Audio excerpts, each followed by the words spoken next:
মকর রাশি। মকর রাশি 2026 শুধুমাত্র রাশিগত বর্ষফল আজকে আপনাদেরকে বলবো। মকর রাশির অধিপতি গ্রহ শনি। কাজকর্মের অগ্রগতিতে বাধা, উন্নতিতে বাধা। যে ধরনের পরিশ্রম করবেন সেই ধরনের ফল পাবেন না, তার থেকে কম পাবেন। কাজ ধীর গতিতে এগোবে, যে কোনো কাজ ডিলে হবে। শত্রুর ভয় থাকবে।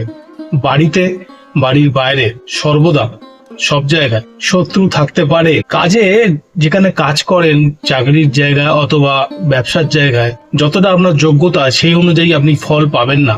কার্যহানি হতে পারে, বা যোগ্যতা অনুযায়ী যদি আপনি ফল না পান সেই ক্ষেত্রে আপনার অর্থ সংকট দেখা দিতে পারে। এই বছরে বেশি খরচা হয়ে যেতে পারে।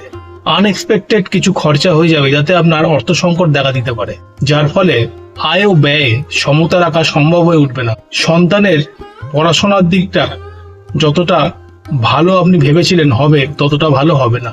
সম্মানহানি ঘটতে পারে, শারীরিক সমস্যা দেখা দিতে পারে। সমাজের মধ্যে, পরিবারের মধ্যে ঝগড়া, অশান্তি, মানহানি, অপমান হতে পারে। শারীরিক সমস্যা শুরুতেই চিকিৎসা করিয়ে নেবেন, তাহলে সেটি দীর্ঘদিন চলবে না। স্বামী স্ত্রীর মধ্যে অসহযোগিতা বাড়বে।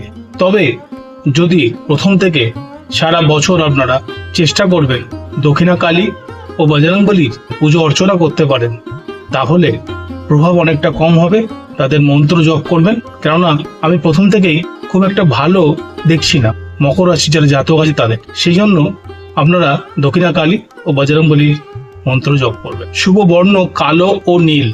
শুভ বার শুক্রবার ও শনিবার। শুভ সংখ্যা 8। যারা আমার ভিডিওটিকে এতক্ষণ ধরে দেখছেন তারা অবশ্যই আমার ইউটিউব চ্যানেলটিকে সাবস্ক্রাইব করে রাখবেন, ফেসবুকে আমাকে ফলো করবেন এবং লাইক করতে ভুলবেন না। সকলের মধ্যে শেয়ার করে দেবেন। নমস্কার।